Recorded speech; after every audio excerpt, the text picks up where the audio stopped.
Olá a todos! Sejam muito bem-vindos aqui no canal da Ediluz Livros Espíritas.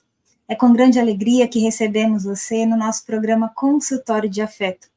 Eu sou Amanda Dias, voluntária do Centro Espírita Luz da Verdade, que fica em Recife, e esse é o canal de divulgação das nossas tarefas. É uma alegria receber a você, que chega aqui neste momento, ao vivo, ou então você que vai assistir depois, ouvir depois. Hoje estamos com o nosso querido Jorge Elahá. Jorge, boa noite. Olá, Amanda. Uma boa noite para você e boa noite para todos os companheiros que estão no chat nesse momento. Boa noite, meu querido Heitor Barreiros, de Belém do Pará, Ernesto Caldeira, o Adilson Chibucaua, a Vânia Bertolino, a Abigail Mercadante. Eu até mandei uma pergunta para a Abigail, se ela era parente da Regina. Depois ela responde aí. Boa noite, Mave, seja muito bem-vinda, Mave de Jaciara, no Mato Grosso. Que legal, que legal. Sejam muito bem-vindos. Vai colocando aí no chat de onde você está falando, interaja com a gente, traga a sua pergunta sobre o tema que o Jorge vai falar hoje, que é o Espiritismo, doutrina da esperança. E que tema vasto de conhecimento para a gente, né, Jorge? Sem dúvida nenhuma. Pois é. Então, vamos fazer aqui a nossa audiodescrição da nossa tela. Esse é um recurso necessário para aqueles que possuem dislexia, baixa visão, cegueira completa ou até mesmo o autismo. Fica fácil deles compreenderem o que está acontecendo aqui nesse programa, né? Então, nós temos ao fundo... Oi. Amanda, Sinara chegou. Foi, ela está falando no chat, né? Está nos assistindo. Ó, amiga, cheiro para você grande. Nós temos aqui ao fundo a imagem de uma mão de pele clara, estendida para cima, em que tem um pássaro branco, né? Você só está vendo um pedacinho da sua asa aberta em voo, né? A imagem por trás também um céu azulado, meio que amarelado, alaranjado, e dois quadros sobrepostos, um à esquerda, que está o Jorge, e eu estou à sua direita. Jorge, eu vou passar para você fazer a sua audiodescrição, tá? Tá bom, faço sim. Bom, uma boa noite para todos. Eu me chamo Jorge Elahá. Eu sou um homem, tenho na minha carteira de identidade escrito que possuo 61 anos, mas nunca me dariam menos de 80. Eu uso agora, nesse momento, uma camisa polo azul com um suéter quadriculado de marrom, não, cinza escuro e cinza claro sobre isso.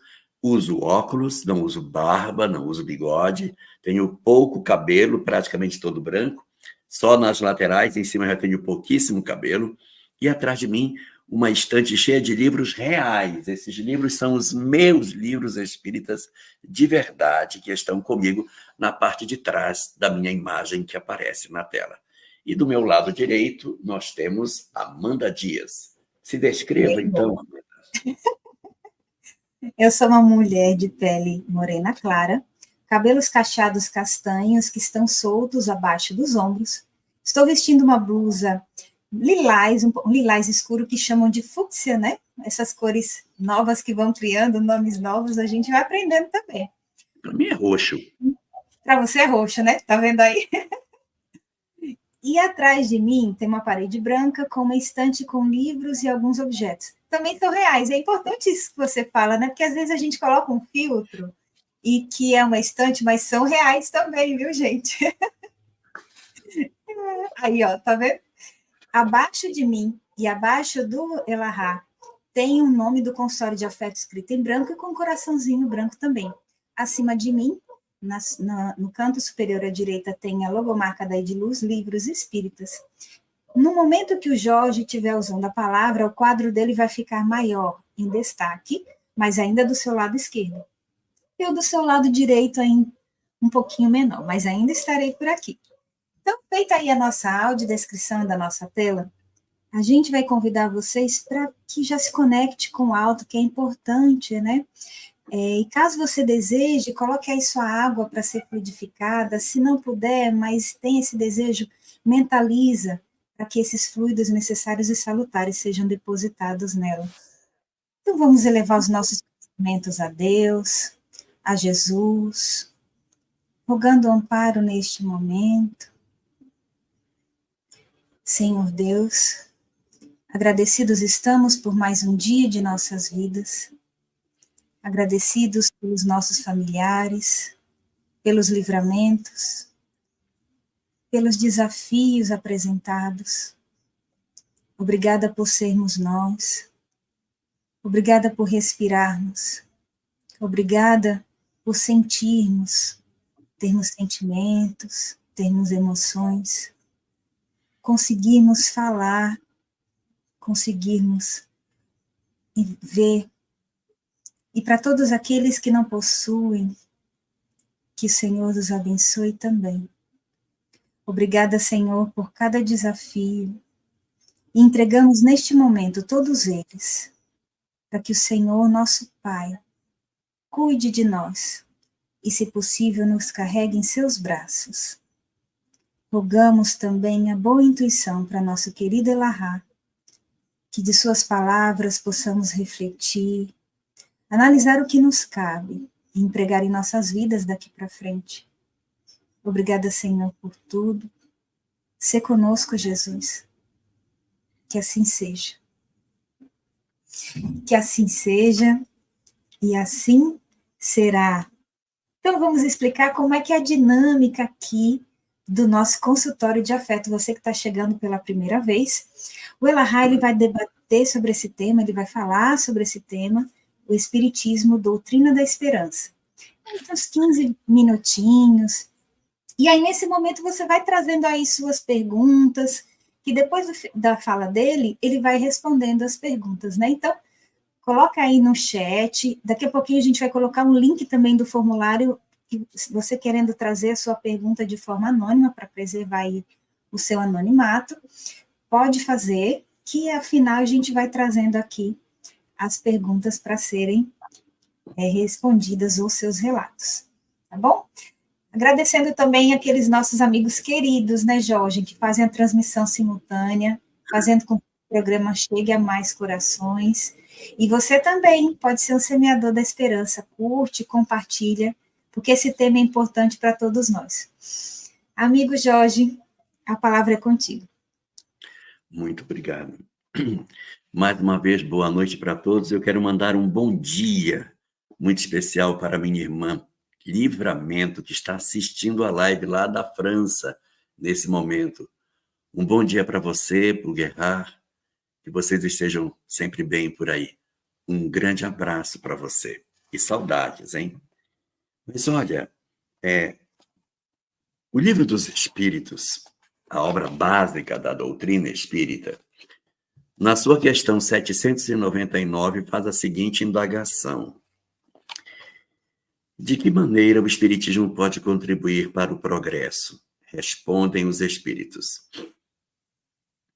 Destruindo o materialismo, que é uma das chagas da sociedade, o Espiritismo pode fazer com que os homens compreendam onde estão seus verdadeiros interesses e como a vida futura não estará mais velada, etc, etc, etc.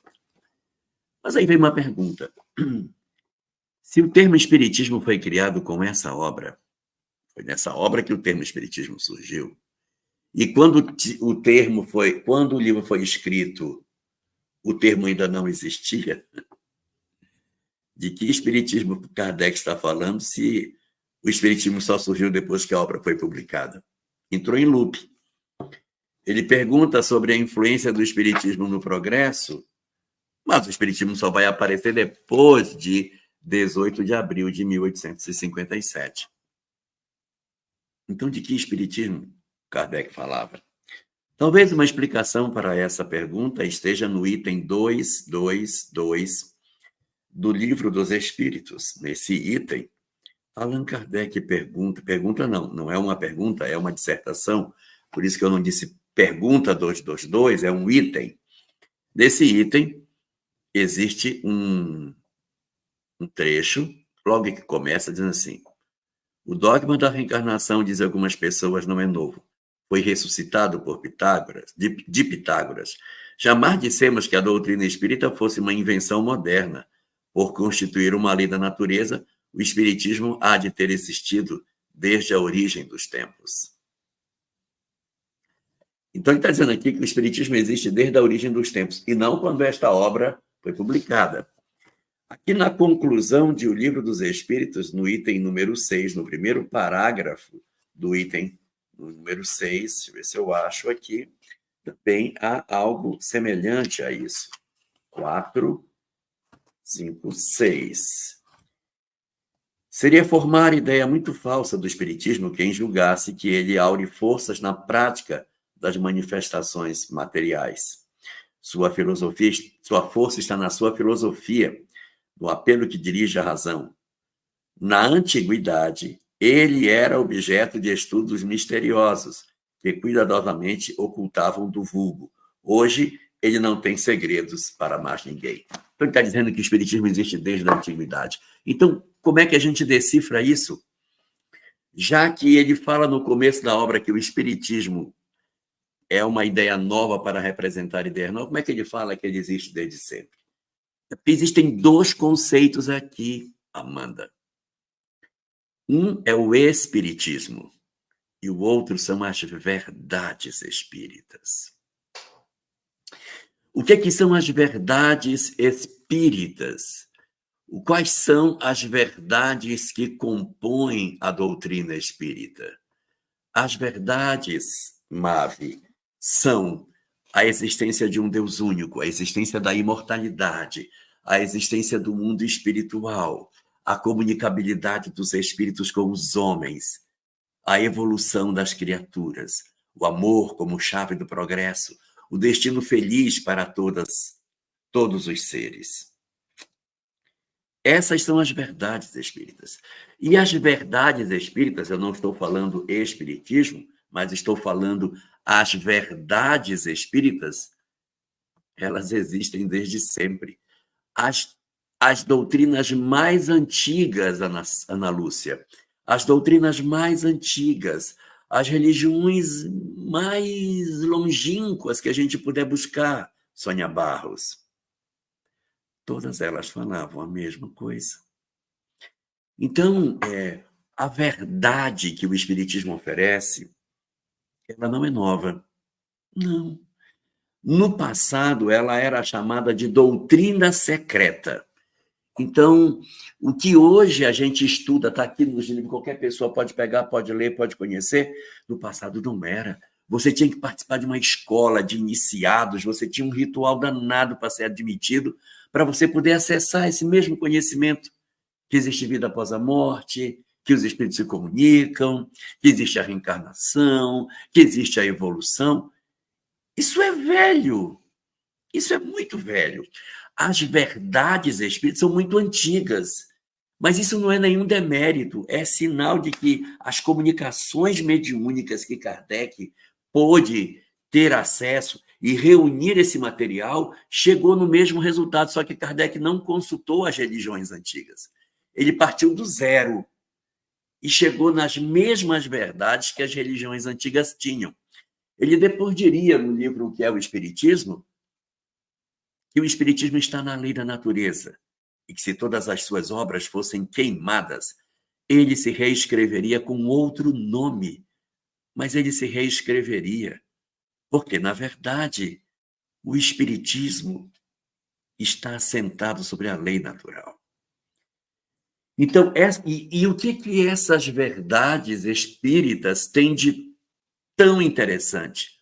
O poder consolador que elas têm. Quando se fala que o Espiritismo é o consolador prometido, não é o Espiritismo obra de Kardec, são as verdades espíritas que são consoladoras. Consolador é você acessar esse conhecimento, seja por qual via for, Paulo Itter, seja por qual via for. Todas as vezes que eu acesso esse conhecimento, seja pelo budismo, pela ideia de Krishna, seja pelo racionalismo cristão, seja pela Rosa Cruz, pela fraternidade branca, pelo pessoal dos cultos afro, seja pelo círculo esotérico da comunhão do pensamento, pela arte Mahikari, pela igreja messiânica, pela Seitonoye, as verdades são convergentes, porque o que consola, a doutrina consoladora, são as verdades espíritas. Porque senão, nós iríamos ter o exclusivismo da verdade. Eu iria dizer assim, se a pessoa não for espírita, está frita. E não é verdade. Os espíritos não dizem que somente através do espiritismo é que as pessoas vão encontrar a sua felicidade espiritual. Não! E o que eu estou dizendo, eu não estou chutando. Está escrito aqui, na questão 982 de O Livro dos Espíritos. Eu vou ler para vocês, para não errar a sintaxe. Pergunta Kardec aos espíritos. 972. Será necessário que professemos o espiritismo e creiamos na manifestação dos espíritos para garantirmos nossa boa sorte na vida futura? Quer dizer, eu preciso ser espírita para eu poder ficar bem do lado de lá? A resposta diz, claro que não. O que garante a felicidade na vida futura é o bem. É o bem. Então, se eu sou católico e faço bem, vou ficar bem. Se eu sou protestante e faço bem, vou ficar bem. Se eu sou budista, independente de qual doutrina que eu seja, se eu fizer o bem, eu ficarei bem. Mas se todas as doutrinas podem levar a pessoa para ficar bem, qual é a vantagem da doutrina espírita, se as outras também podem fazer? Ah, porque o conhecimento que a doutrina espírita traz, embora seja o mesmo em essência de várias doutrinas antigas, o conhecimento que a mensagem espírita nos oferece traz uma substância científica, lógica, racional, que difere das outras porque se apoia na experimentação. Mas o resultado dessa mensagem é uma mensagem profundamente consoladora. E aonde está o consolo que a doutrina espírita, que as verdades espíritas podem nos oferecer? O consolo está no fato de, por exemplo, você saber que você é uma alma imortal. Você saber que você vai viver para todo sempre e que a morte não existe. Saber que o amor da sua vida, que aparentemente morreu, apenas se transferiu de plano e que ele lhe visita, que ele entra em contato e que você encontrará com ele no mundo espiritual e que muito certamente estreitarão os laços de afeto em outras existências para a consolidação do amor e da felicidade. O luto, portanto, torna-se muito diferente quando eu tenho contato com a mensagem espírita. As dores também são profundamente modificadas. Tratando sobre isso, o Buda comentava que existem 4 dores que são muito grandes na vida: a pobreza, a doença, a velhice e a própria morte. Mas que o conhecimento espiritual, ou seja, as verdades espíritas, poderiam minorar esse sofrimento e até libertar a criatura. Na medida em que eu entendo que eu sou uma alma que caminho para a felicidade, eu crio uma consolação enorme.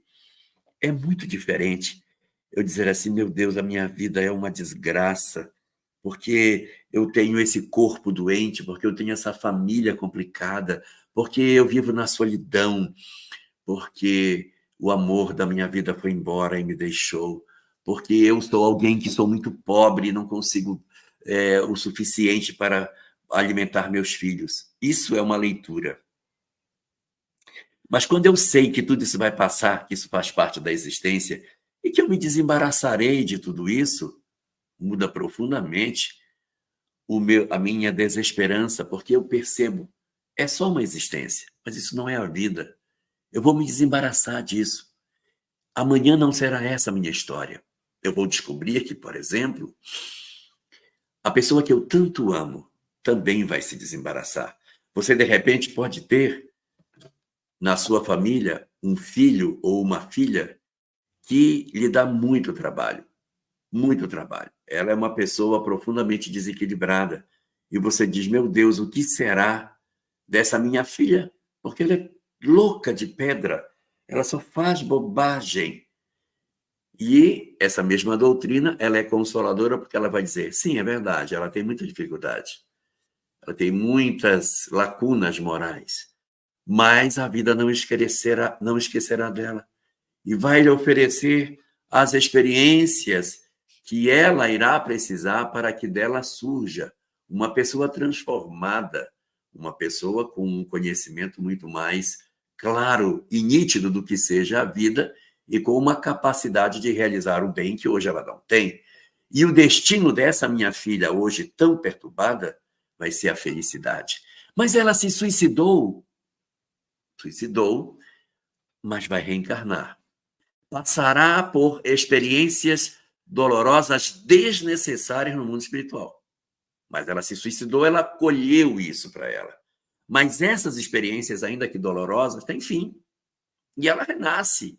Quem sabe no meu colo de novo, e eu vou poder reeducá-la mais uma vez, Flávia Moreira. Eu vou poder ter a chance de me aproximar, Pedro, da filha que eu tanto amo e que escapou por entre meus dedos. Então, de onde vem a consolação? Pergunta você, Amanda.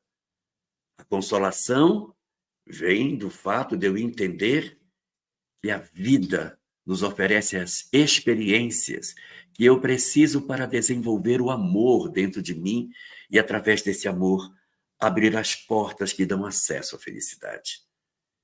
Conhecer essa doutrina tem o poder de libertar a criatura do sofrimento.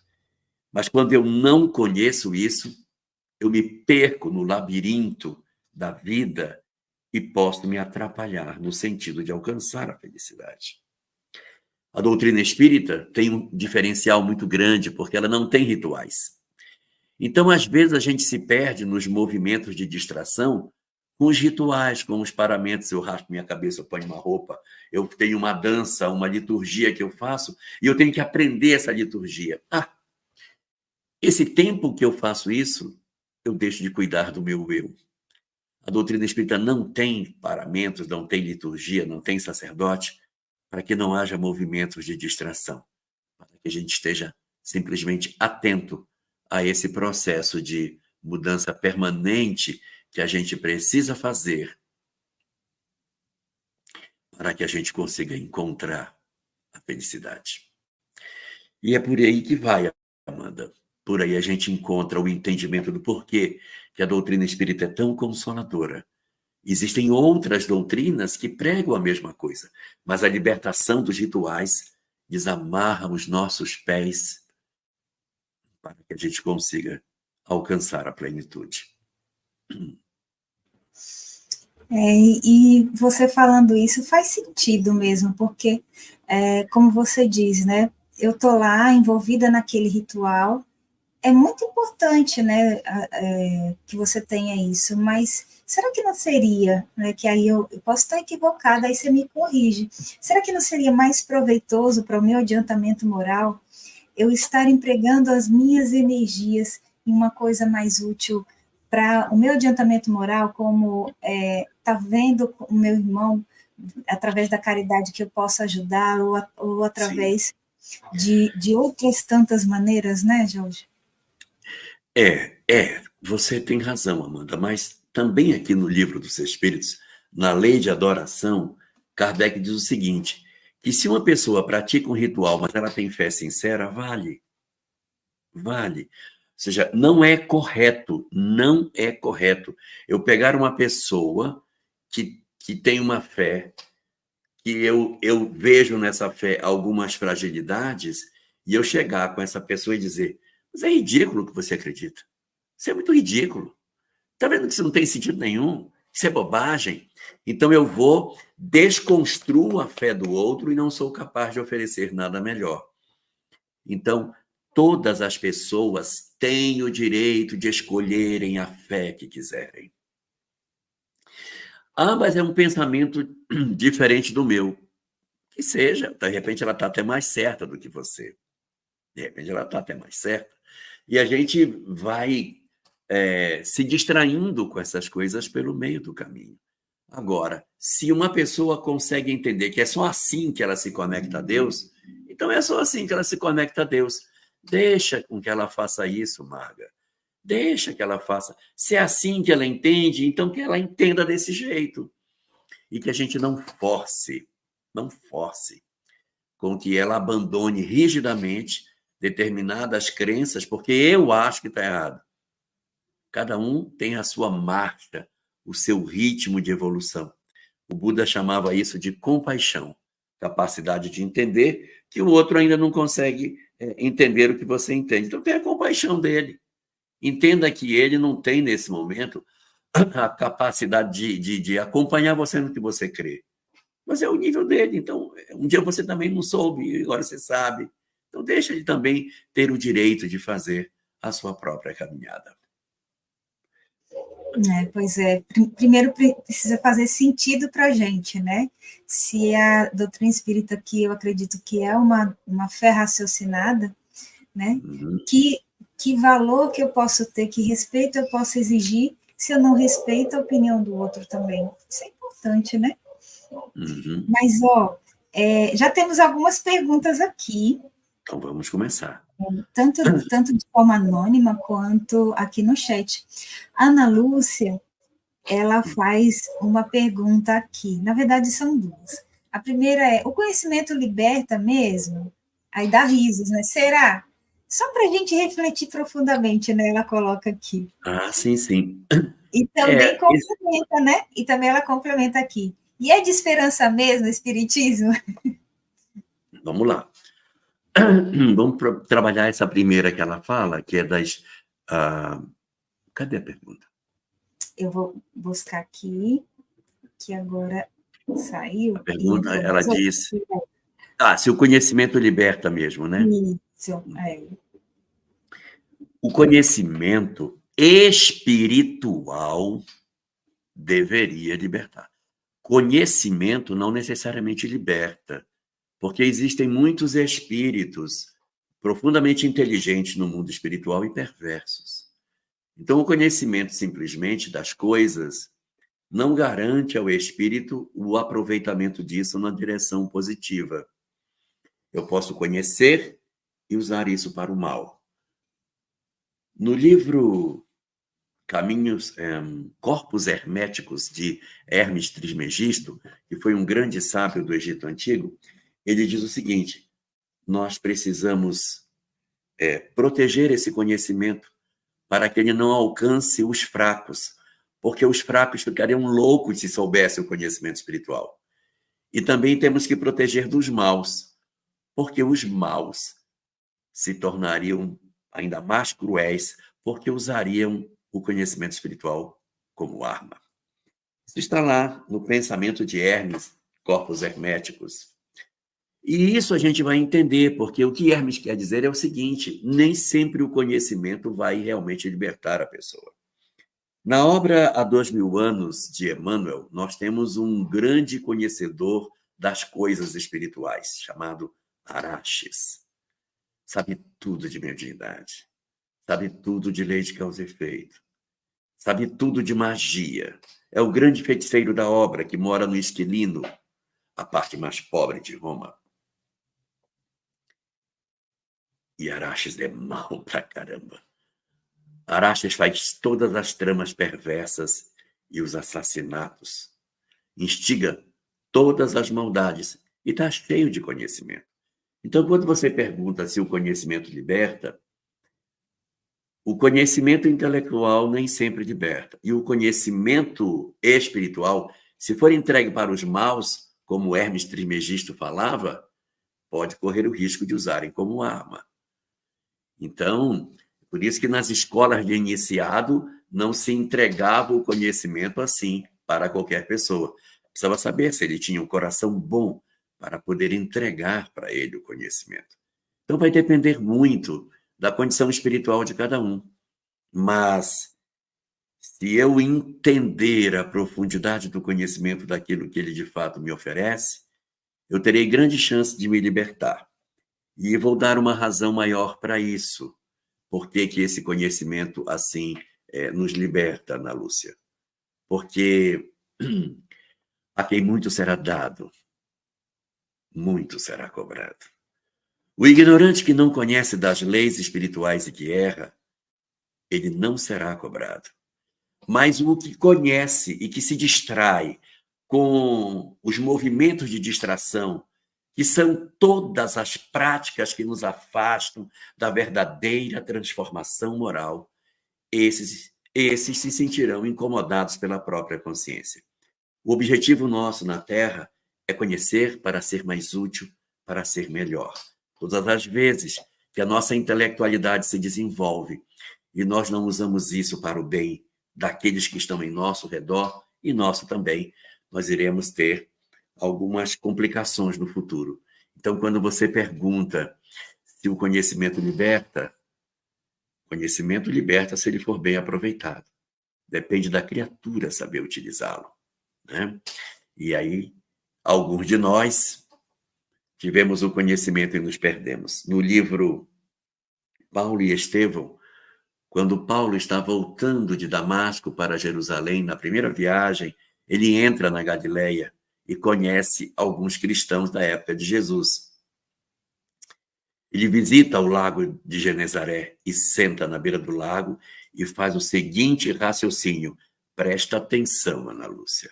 Ele diz: quisera eu ter sido um simples pescador e não ter sido um doutor da lei, para que eu não ficasse cego com a vaidade do conhecimento. Então, a gente precisa estar atento para que esse conhecimento nos ajude de verdade. Uma luz que é muito forte nos ofusca, como diz o Hermes Trismegisto. Também está dito isso no capítulo 24 do Evangelho segundo o Espiritismo, no item 4. A luz precisa ser dosada, porque uma luz muito forte, ao invés de esclarecer, pode cegar o indivíduo. Aí tem uma segunda pergunta que você botou dela. Qual é a segunda? Ela diz aqui sobre o conhecimento se liberta e pergunta, né, também, e é de esperança mesmo o espiritismo? E dá risos aqui. Ok. O espiritismo, sim, ele é sempre de esperança. Agora, o movimento espírita nem sempre ele é de esperança. Porque como o movimento espírita ele é constituído por pessoas, e pessoas possuem defeitos, elas pegam essa mensagem e elas muitas vezes corrompem essa mensagem na hora de entregar para as pessoas, criando, por exemplo, a doutrina do medo, em que ameaçam as pessoas, dizendo que elas vão para um mundo espiritual, para sofrimento, que vai todo mundo para o umbral. Mas isso não é o espiritismo que fala. Quem fala isso são os espíritas. Agora, o espiritismo nunca será uma mensagem aterrorizante. Se existe algum traço de terror, não está na doutrina espírita. Os espíritas podem, por exemplo, corromper essa mensagem, transformando esse conhecimento em um conhecimento de ameaça, um conhecimento de opressão às pessoas, na crença de que é assim que se converte os indivíduos. E ainda há aqueles que, de posse do conhecimento, debocham dele. A compreensão do conhecimento espiritual retira a capa da fé e faz com que eles, de posse de tudo isso, ridicularizem os argumentos da fé. Muito parecido com um personagem que nós encontramos na história da Cabala judaica, chamado Elisha ben Abuya, um rabino que, a partir do momento em que entrou em contato com o conhecimento espiritual, perdeu a fé, ridicularizou da fé e aprendeu tanto sobre leis espirituais que passou a debochar de tudo que era espiritual. Como alguns espíritas fazem, que ridicularizam Jesus, que criticam a doutrina espírita e que se consideram acima das próprias verdades espirituais. Isso é possível de acontecer, mas a verdade espírita, o espiritismo em si, ele é de esperança. Se alguma coisa espírita não está dando esperança, é culpa do mensageiro e não da mensagem. Pois é. A gente tem aqui umas perguntas que chegaram pelo formulário. Aqui, a pessoa ela diz assim: sou nova na doutrina espírita e às vezes me perguntam sobre coisas que eu não sei responder. Mas você sabe, a gente não é obrigado a saber. A gente não é obrigado a saber das coisas para poder ser bom.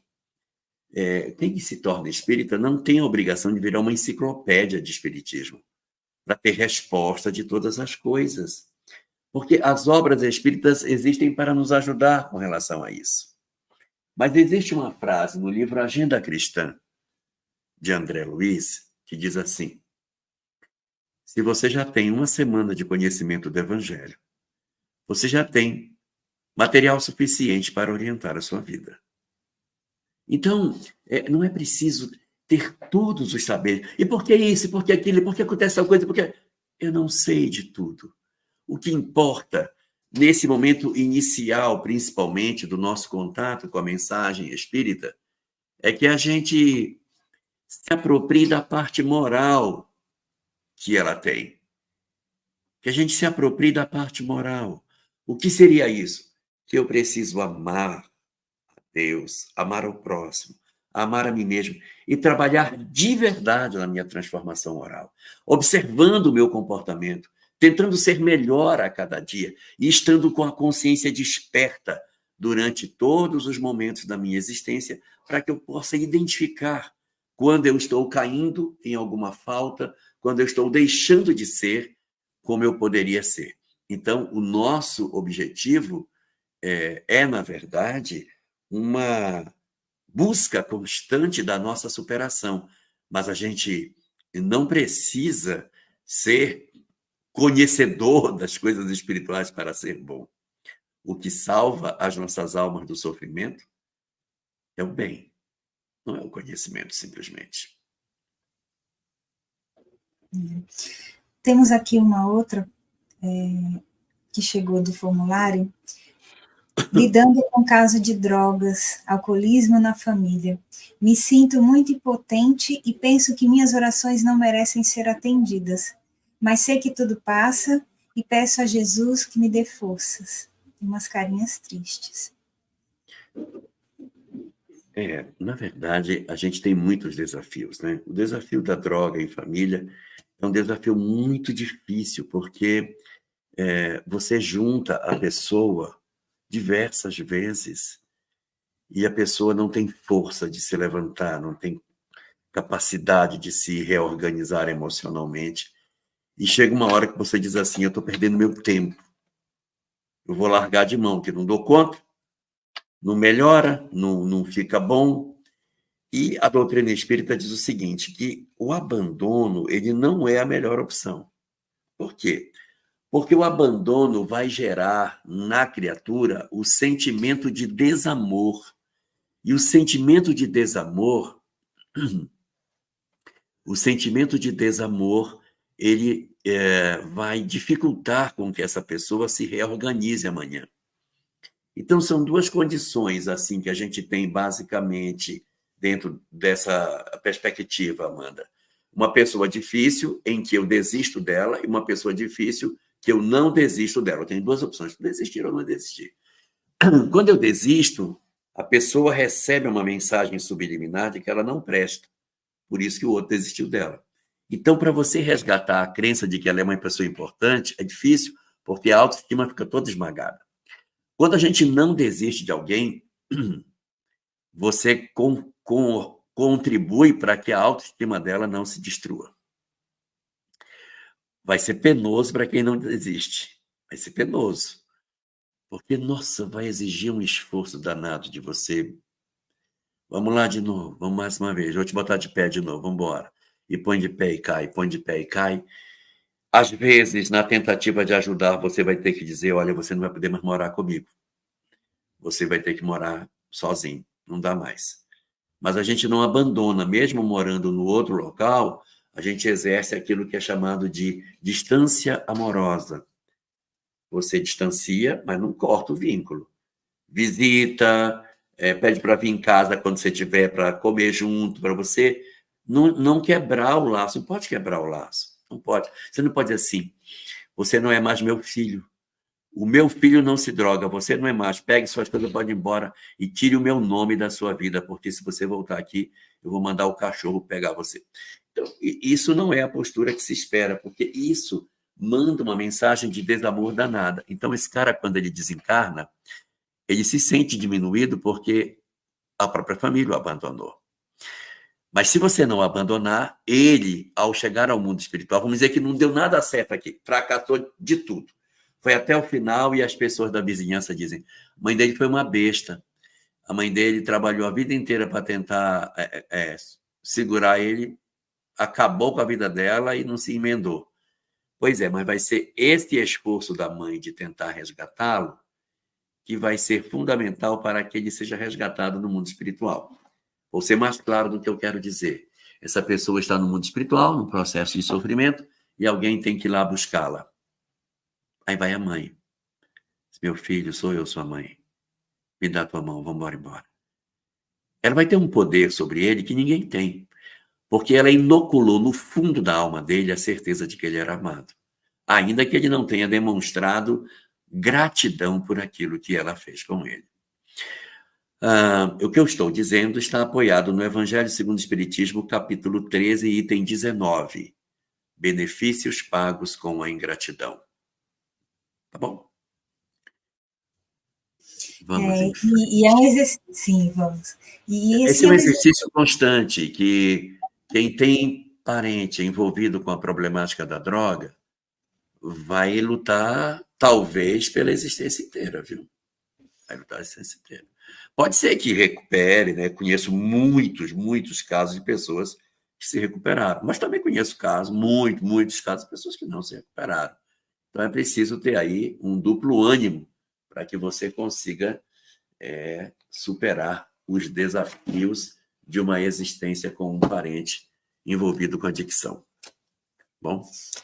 Isso. Eu falei está aqui nessa obra, o Evangelho segundo o Espiritismo. Porque separar o comportamento da pessoa é um exercício diário, né, Jorge?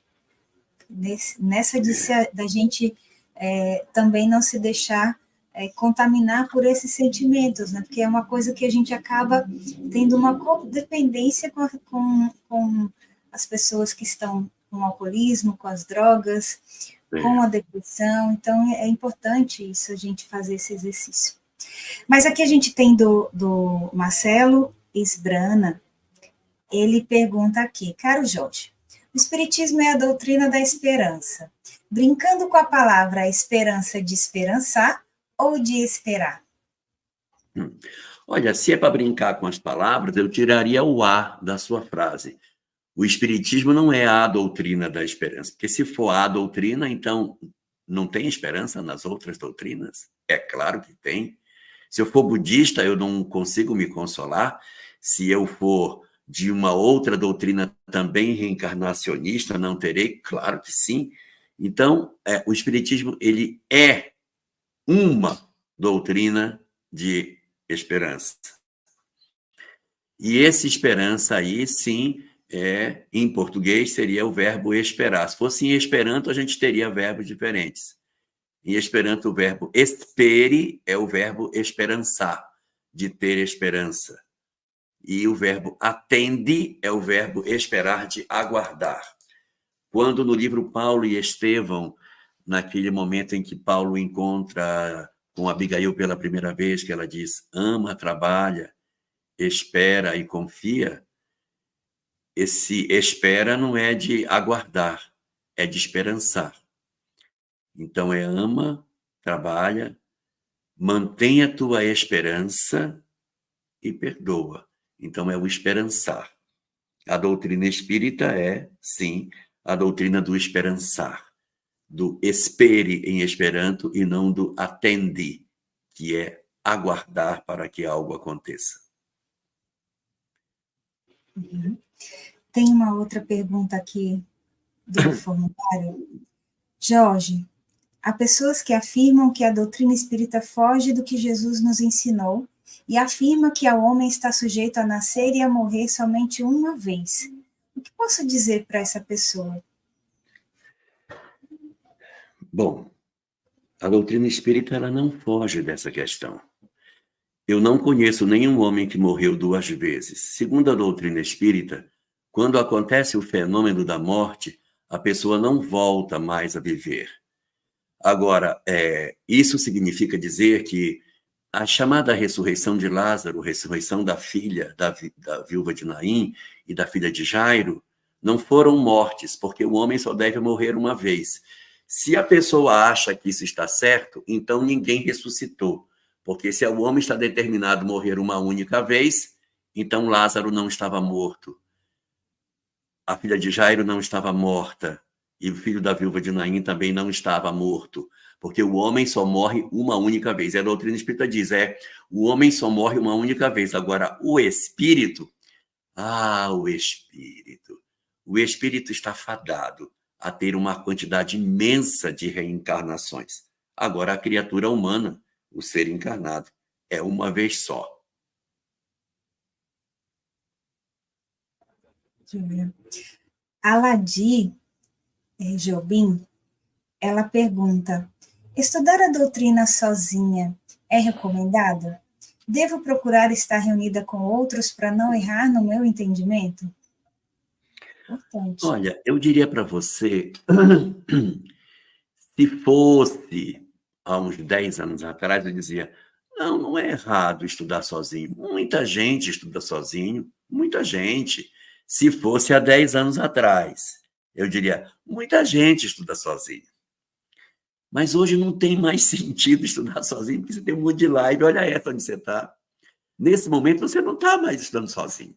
Então, com a quantidade de material que está sendo gerado na internet, não faz mais o menor sentido estudar só. Não tem mais sentido. O que você pode fazer? Entra na internet, eu não tenho como trabalhar no centro espírita, minha cidade nem tem centro espírita.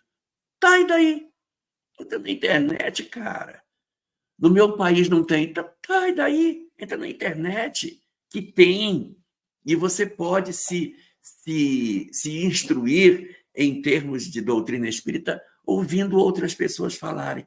Não, mas eu vou voltar para a pergunta original. Eu não posso estudar sozinho? Aí é uma questão de gosto seu, porque não há nenhum impedimento para você estudar acompanhado de alguém nos dias atuais. Aí você vai fazer porque você quer. Então, se você quer, você faz. Não existe nada proibido em doutrina espírita, mas não há mais nenhum impedimento para que uma pessoa possa fazer um estudo, participar de um estudo, escrever no chat.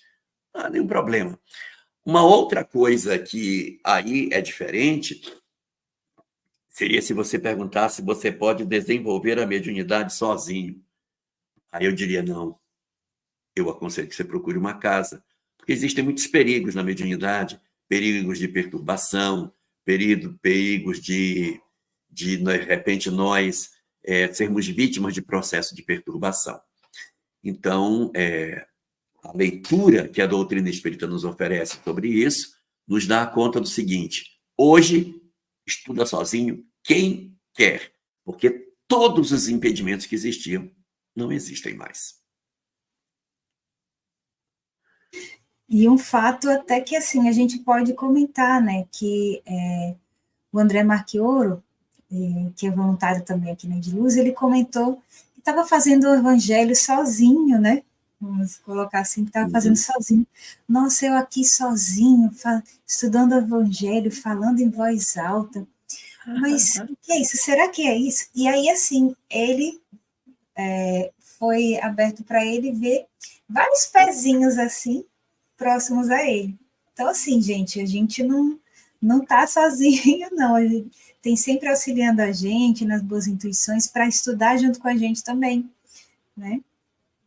Isso é importante. Mas, Jorge, tem uma pergunta que eu gostaria de fazer para você. Na sua visão, qual um dos equívocos sobre a doutrina espírita que alguém que não a conhece, ela pode pensar sobre o espiritismo? Aquele equívoco que sempre mais aparece. Acho que o equívoco mais evidente daqueles que não conhecem o espiritismo é achar que o espiritismo não é cristão. Achar que o espiritismo não tem nenhuma conexão com a mensagem de Jesus. Isso é muito comum. E aí, quando a gente se apropria do conhecimento espírita, vai perceber que não. Que o espiritismo tem profundas conexões com a moral do Cristo. Que a moral proposta pela doutrina espírita é a mesma que o Cristo propunha. Isso por quê, Amanda? Porque a doutrina espírita é uma doutrina altamente moralizante. Eu vou explicar o que eu quero dizer. Eu posso, de repente, participar de uma doutrina que é reencarnacionista, que sabe do mundo espiritual, que sabe de todas essas leis, mas ela não convoca uma mudança interior. Ela apresenta tudo como conhecimento. As pessoas que participam dela conseguem ter uma visão até nítida do mundo espiritual.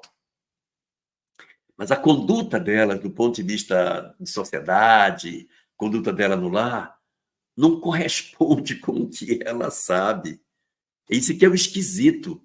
Então, a pessoa tem um conhecimento, ela tem uma forma de pensar, mas a forma de agir não coincide. E quando a gente está na doutrina espírita, não existe divórcio entre o conhecimento e a convocação para a moral. Eu posso até dizer a você que a doutrina espírita é a doutrina mais moralizante que eu conheço. Eu, às vezes, fico ouvindo pregações de outras doutrinas para pegar a parte da conversão das condutas. E o que eu vejo muito são pregações oferecendo a divindade como um escudo contra o mal. Que o Senhor nos proteja, que o Senhor nos guarde, que o Senhor nos ofereça uma série de oportunidades, de vitória, disso, daquilo, mas não fala da minha mudança, da necessidade de eu amar o outro, de eu fazer a renúncia dos bens terrenos, de eu perdoar as pessoas. Acaba sendo uma tentativa de buscarmos um escudo, simplesmente, para as minhas torpezas, e não algo que venha verdadeiramente me ensinar a ser bom. Boa noite, minha irmã Fátima Rabelo Bastos.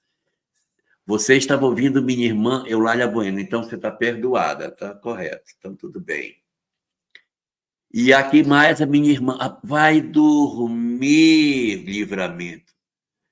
Já são 2h da manhã, 3h da manhã. Ai, pois é, adiantado lá, né? Então, meu Piauí. Livramento é do Piauí, viu? É? Ai, que legal! Piauí. Ai, é uma terra bem quente, viu? E as pessoas são muito acolhedoras. Conheço vários assim. Acabou de chegar uma aqui do Gabriel Lopes. Jorge, você entende que os encarnados em Marte estão em uma mesma dimensão que a nossa? No livro Novas Mensagens de Humberto de Campos e em Cartas de uma Morta, dá a entender que estão. Ele tem essa compreensão. É isso mesmo, Jorge?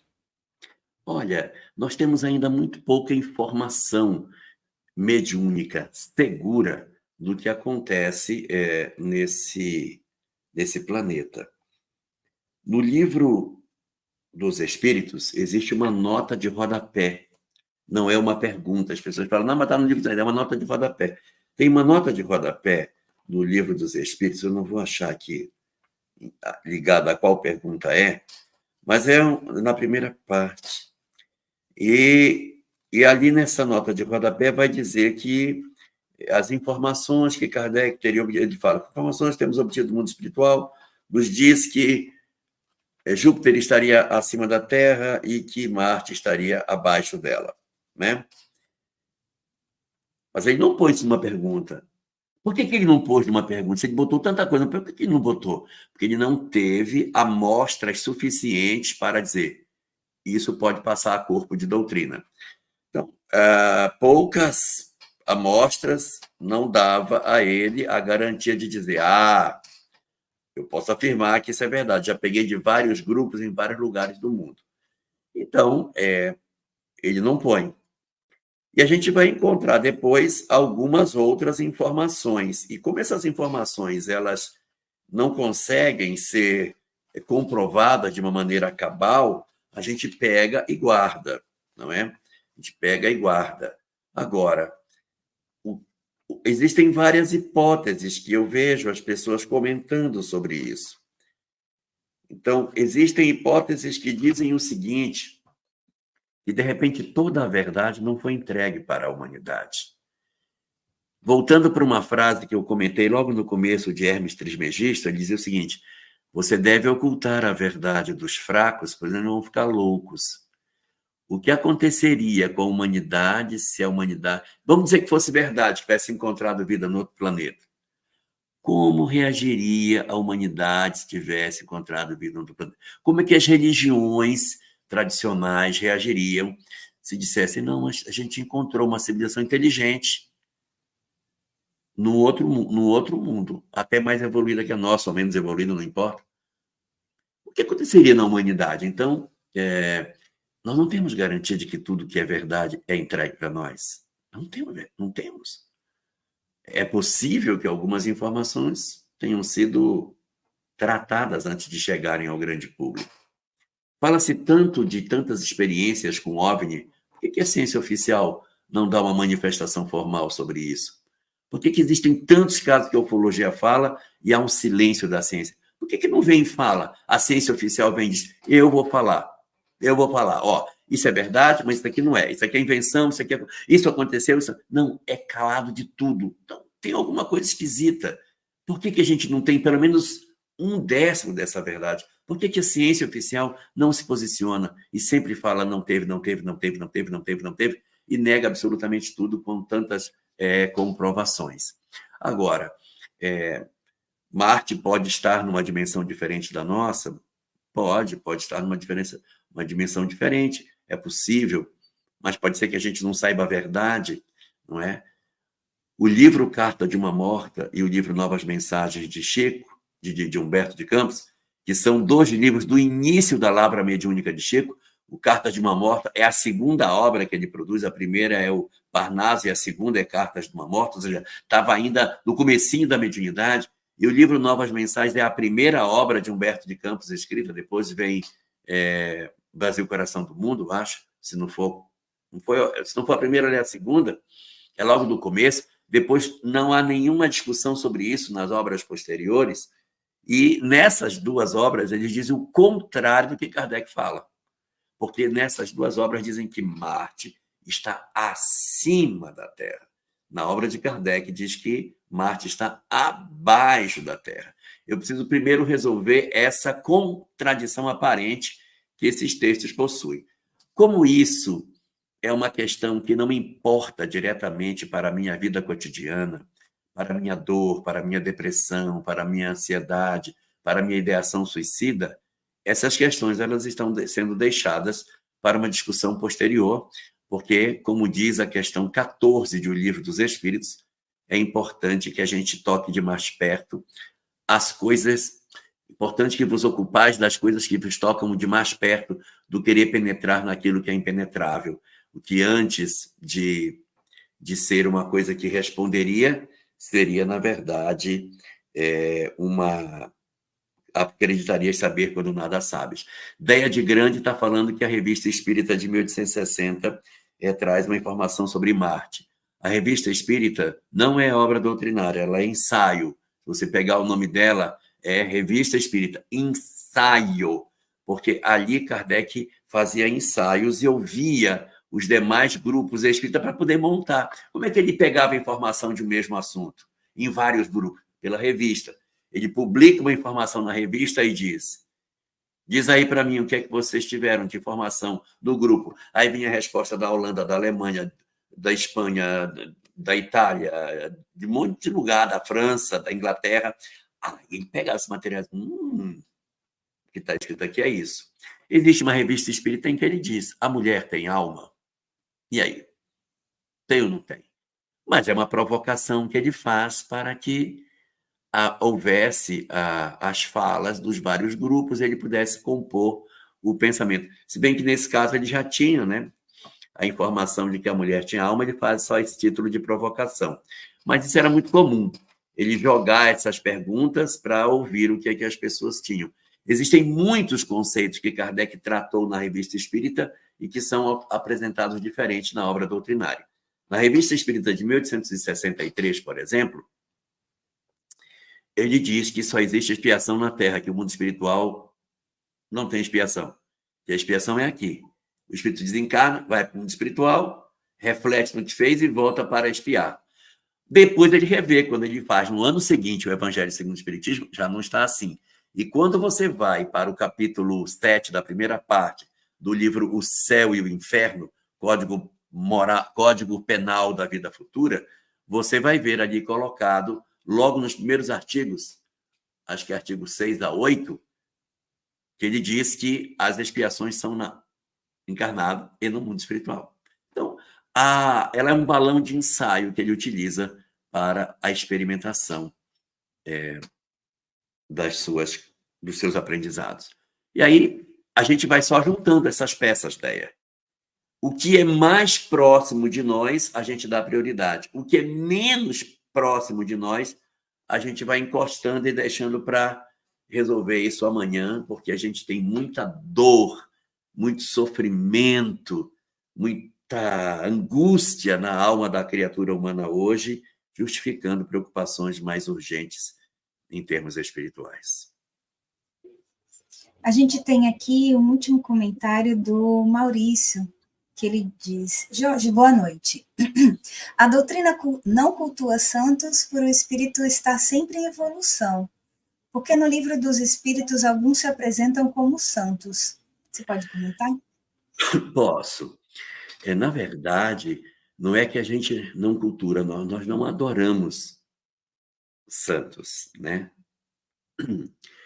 E por que elas se apresentam com esses títulos? Porque são os nomes com os quais elas eram conhecidas no século XIX. O século XIX, quando a codificação chegou, era um século marcado por uma quantidade ainda grande de pessoas vinculadas ao catolicismo. E, evidentemente, você tem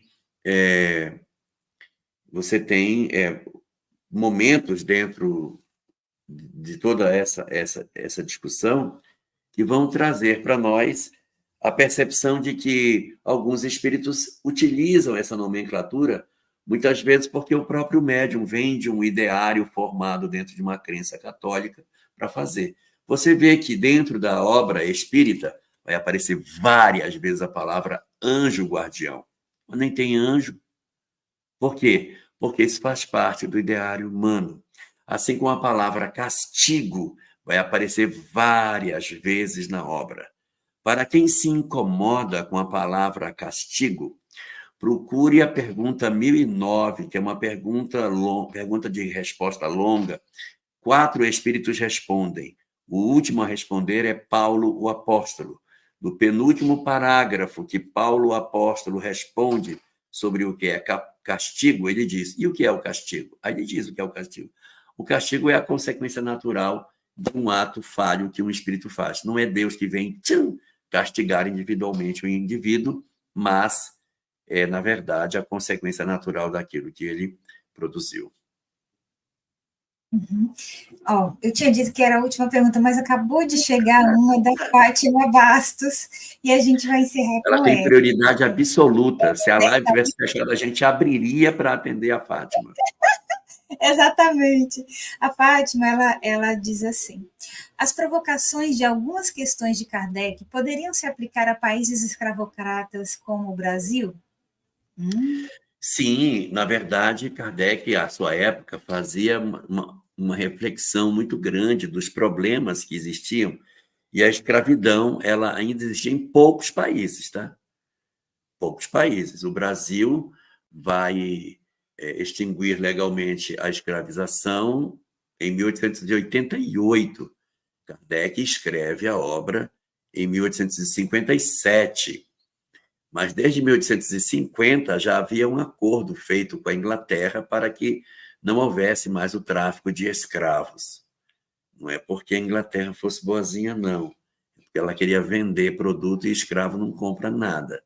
Então, ela tinha que ter a economia liberta para a economia girar. Então, o que é que o pessoal fazia?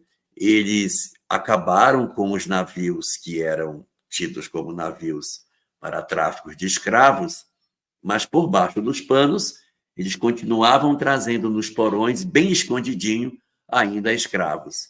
E aí havia, da parte do Brasil, toda uma defesa de que a escravidão tinha acabado, mas subrepticiamente a coisa continuava acontecendo, dando origem à frase para inglês ver.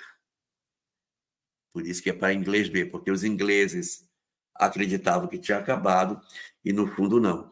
Sim, Kardec tem muitos questionamentos sobre escravidão, sobre direitos do homem e da mulher, sobre a questão referente ao aborto, sobre a pena de morte, sobre o direito de propriedade, sobre vários pontos que hoje são do debate político do momento em que vivemos. E isso já estava tratado na obra básica. E aí eu quero aproveitar, Fátima, para fazer uma observação. A doutrina espírita ela não se aconselha com o partido político para decidir o seu posicionamento sobre as questões, porque ela é anterior a eles e ela já tem a sua posição fechada. O espiritismo é sempre a favor da vida, portanto, ele nunca tomará partido de nenhuma ação que seja pelo extermínio da vida, em qualquer idade e em qualquer circunstância, seja da eutanásia, seja do aborto, seja da pena de morte, seja do suicídio assistido. Nenhuma dessas vai ter a chancela da doutrina espírita, porque ela será sempre a favor da vida, por entender que a vida é uma grande concessão para que o espírito consiga se transformar.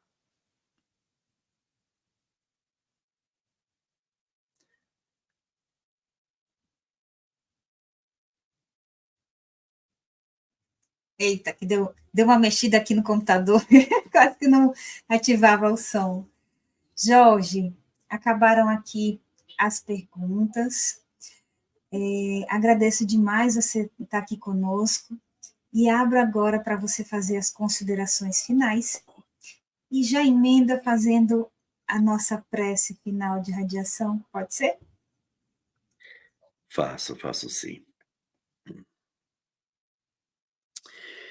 O conhecimento da doutrina espírita é a coisa mais preciosa que a gente poderia ter. Não simplesmente porque ele é o resgate das doutrinas antigas em termos de conhecimento espiritual, mas porque, além disso, ela está conectada com uma moral maravilhosa, que é a moral do Cristo. A interpretação legítima de como se deve viver essa lei. E, além de todas essas coisas, é uma doutrina profundamente moralizante, porque nos convoca a um processo de mudança. E para que a gente não tenha distrações no nosso processo de mudança, não tem ritual, não tem sacerdotes, não tem graus, não tem assuntos proibidos, não tem livros sequenciais, você pode ler qualquer um que você quiser. Está tudo na nossa mão. Encarnação igual a essa, Lola, a gente não vai ter tão perto de novo. Chegar num país como esse, com liberdade de culto, literatura abundante, para poder ter esse acesso a esse conhecimento, não vai repetir. A gente vai reencarnar em outros lugares do universo, outros lugares da Terra, mas não aqui. Vai para outros países, para outros lugares. E assim, não quero colocar medo em ninguém, mas sabe o que acontece? A gente hoje, de posse do conhecimento espírita, acha que já entendeu reencarnação e que está liberto disso, que se a gente encarnar de novo vai ser reencarnacionista. Não vai. Não vai. Se nós cairmos numa sociedade materialista, é muito provável que esse materialismo nos contamine. Nós não somos almas tão seguras para encarnarmos um ambiente inóspito e apresentarmos naturalmente em nós as virtudes que o Espiritismo nos estimula a viver. Elas ainda não estão dentro de nós. Elas ainda não estão. A gente precisará de muitas repetições para que elas se enraizem em nós. Então, que a gente aproveite essa oportunidade e agradeça a Deus, o nosso Senhor, que nos inspira todos os dias a encontrarmos demonstrações da sua sabedoria e da sua misericórdia das nossas vidas, para podermos agradecer a Ele, dizendo da nossa gratidão, da nossa profunda vontade de dizer ao nosso Senhor: Senhor, nosso Pai, como te agradecemos por esse conhecimento consolador, por essa doutrina que quebra as amarras que prendiam as nossas almas nas experiências infelizes através das quais nos perdemos durante tantos milênios. Hoje, Senhor, uma fresta de luz aparece sobre as nossas vidas, oportunizando-nos transformar o existir. Por isso te rogamos que tu nos protejas, que tu nos envolvas com a tua proteção infinita, derramando a tua misericórdia sobre o coração de todos os teus filhos, facilitando que em todos os lugares da terra a capacidade do homem de entender que ele é um ser imortal, que ela cresça, que nós consigamos despertar da consciência de sono em que vivemos, que as nossas almas consigam compreender, enfim, o esforço incomensurável dos inúmeros iluminados que aqui estiveram, oferecendo-nos as suas próprias vidas para que aprendêssemos o caminho da verdadeira felicidade. Não deixa assim, Senhor, que a nossa humanidade se permita condenar a si própria por mais tempo ao processo de sofrimento ao qual vem se condenando nos últimos séculos. Ajuda-nos a acordarmos do que fazemos conosco mesmos e fazendo com que nós, enfim, libertos do materialismo que nos cega, consigamos nos reconectar a Ti e, assim, restaurarmos o fio rompido da fé e, dessa maneira, voltarmos, Senhor, a nos encontrarmos contigo na majestosa presença Tua derramada sobre a natureza, sobre as nossas vidas, descobrindo em todos os momentos da nossa existência a Tua presença a nos ensinar a ter confiança, serenidade de espírito, porque tudo vai passar. A existência passará e só permanecerá aquilo que for imortal. Agradecemos-te assim, Senhor, por tudo que Tu nos concedes e te pedimos que nos protejas e guardes as nossas vidas sob a Tua proteção, protegidos de todo mal.